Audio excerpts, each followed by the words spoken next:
Hello everyone and welcome to another Heroes of the Grid Ranger video. Today I'm going to be going over Kimberly and Hart, the Mighty Morphin Pink Ranger. The first Mighty Morphin Pink Ranger.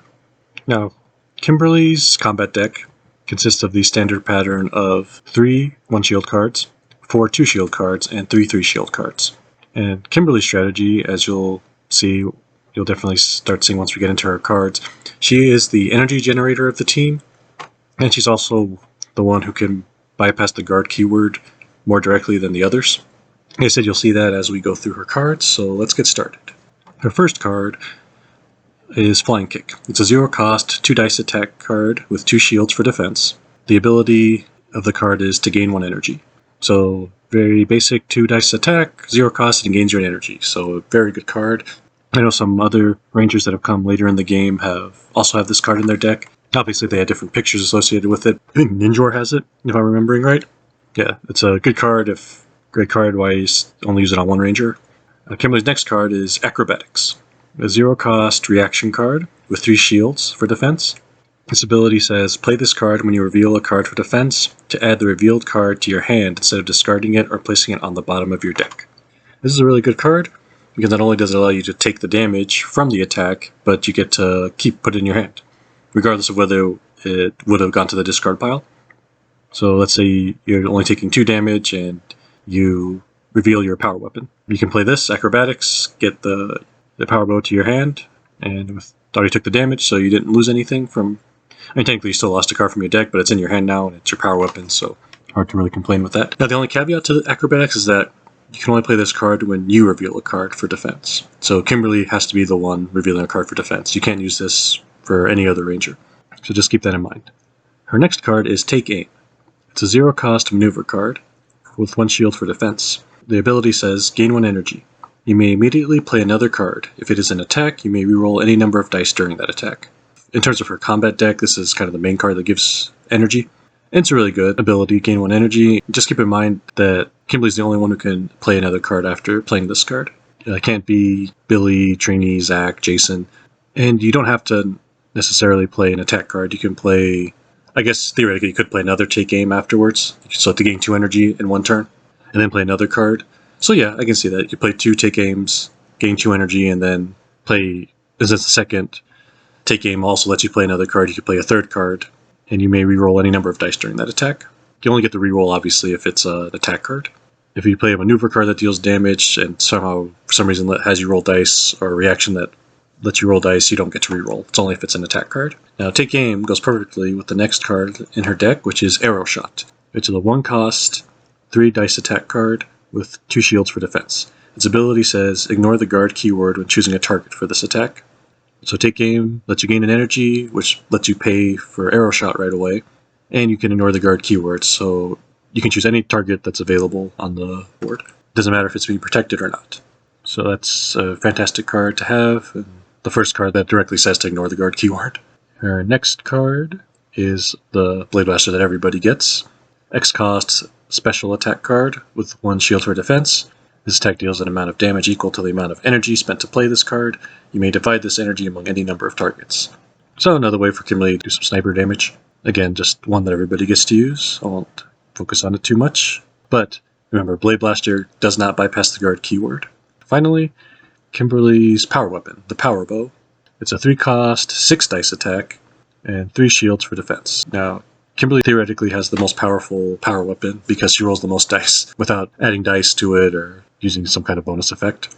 Now, its ability says, ignore the guard keyword when choosing a target for this attack. So it's a more powerful version of Arrow Shot, basically twice as powerful because you roll twice as many dice. Now, you could also use Take Aim to play another Take Aim to gain 2 energy, so that way you can play Power Bow afterwards. Not only can you ignore the guard keyword, you can reroll any number of dice for the attack. Take Aim's a great card to play right before Power Bow.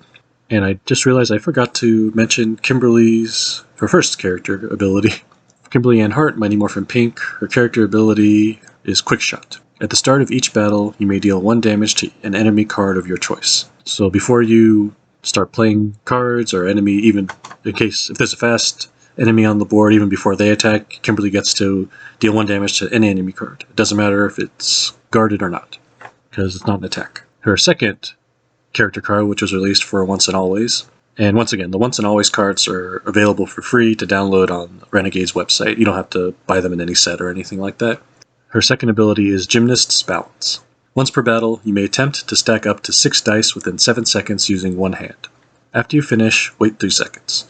Then gain 1 energy for every 2 dice in the stack. So you can gain up to 3 energy for this effect. And so basically, her first character ability kind of works with her bypassing the guard keyword, and her second character ability plays into her energy gain. Just remember, I know I mentioned it in previous videos, but you can only have one character card. Once you choose a character card, that's the only one you're allowed to use for the game. Unless there's some special ruling or something like that. Maybe you're playing a scenario that has you switch character cards for some reason. Next, I'll start covering her Zords. Now, Kimberly technically has 4 Zords. She has 4 Zords she can pilot, but technically only 3 are hers, and I'll explain more as I get to it. So first is the Pterodactyl. The ability says, exhaust this card during a battle to gain 2 energy. So this is just a straight up gain 2 energy at any point during a battle. The only other way to gain 2 energy like that is to flip over an action token. So Pterodactyl's fantastic if you need the energy to use, let's say, the Power Bow, or maybe the Power Axe for Zack or something like that. You can just use it to gain a quick boost in energy and spend it to deal some massive damage. Her next Zord that she piloted is the Firebird Thunder Zord. Pterodactyl moving to a Firebird, which is basically a phoenix. I can see that. Animal to a mythical creature, so I can see the connection. Now, its effect reads, exhaust this card. Shuffle any ranger's deck, then reveal the top card of their deck. Gain an amount of energy equal to that card's shield value.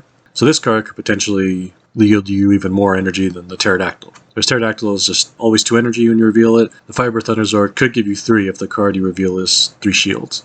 Now, of course, you have to shuffle your deck before you can reveal the top card, but if you only have 1 card in your deck, or if you know the only cards you have in your deck are 3 shields, then it doesn't matter what you shuffle, you just flip it over and you gain 3 energy. So you can very much use it strategically, or if you are desperate and just need even just 1 energy. Alright, Kimberly's third Zord is the Pink Crane Ninja Zord. Its ability reads, exhaust this card at the start of a battle. Deal 1 damage to an enemy card of your choice. The next time any ranger performs an attack during this battle, they may ignore the guard keyword. So this one definitely plays into her attacking any enemy she wants. So you automatically deal 1 damage to an enemy of your choice. If you combine that with her character ability, her quick shot, that's an automatic 2 damage at the start of a fight. The beauty of Pink Crane is that it's the next time any ranger performs an attack, so it doesn't have to be Kimberly who attacks, which makes sense because Kimberly can pretty easily bypass the guard keyword herself, so being able to give this to any ranger is very helpful. Now finally, we'll move on to the last Zord Kimberly can pilot. It's the White Shogun Zord. Now, in case you're wondering why it's the White Shogun Zord, it says Mighty Morphin White or Mighty Morphin Pink. For those of you who don't know, in the 3rd season of Power Rangers, 5 of the Rangers got the Shogun Zords. However, due to some plots and schemes by Zed and Rita, Kimberly was unable to pilot her own Shogun Zord, so she always co-piloted it with Tommy, so that's why she can use this one. Now, let's see. The White Shogun Zord's ability says, exhaust this card when any ranger plays a card. Reduce the energy cost of that card by 1. After that card resolves, that ranger may place it on top of their deck instead of discarding it. I'll have to look at White Ranger Tommy, because I'm not sure if this plays more into his strategy or not, but either way, reducing the cost of energy by 1, that works well. Instead of Kimberly giving you an energy like she normally does, you just reduce the cost of it. So if you don't have any in your energy pool, you can play the White Shogun Zord to reduce a 1-cost card to 0, so you can play it without any issues. After it resolves, you can put it on top of your deck as well, so you can have it for defense, or you can draw it for the next battle if you want. Like I said, it doesn't really go into Kimberly's all that well. Maybe the first part more so. The second part is more of something that Billy might have, actually. I'm actually surprised that this effect wasn't given to the Blue Shogun Zord, but either way, no complaints. And that's about it for Kimberly. Next is going to be the leader of the Mighty Morphin team, Jason. Actually, just to get ahead of this, after I do Jason, I will do a whole team coverage, kind of covering all 5 of them in general, maybe some combos you can play off of them if you do all 5 at once.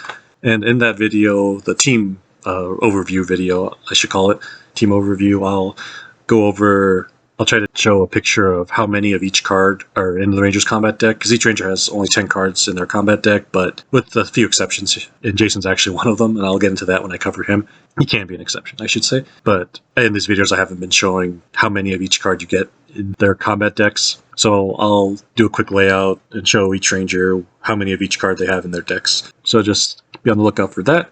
And maybe in future team videos, I'll start saying how many of each they have as I'm listing them. It's just that I've already recorded the videos so far and edited them, so I didn't want to go back, re-record, just to add those in and then have to re-edit the videos. So thank you very much. Visit onceranger.com to check out the card database for Heroes of the Grid, and let me know if I forgot anything or missed anything below. Thank you very much for watching.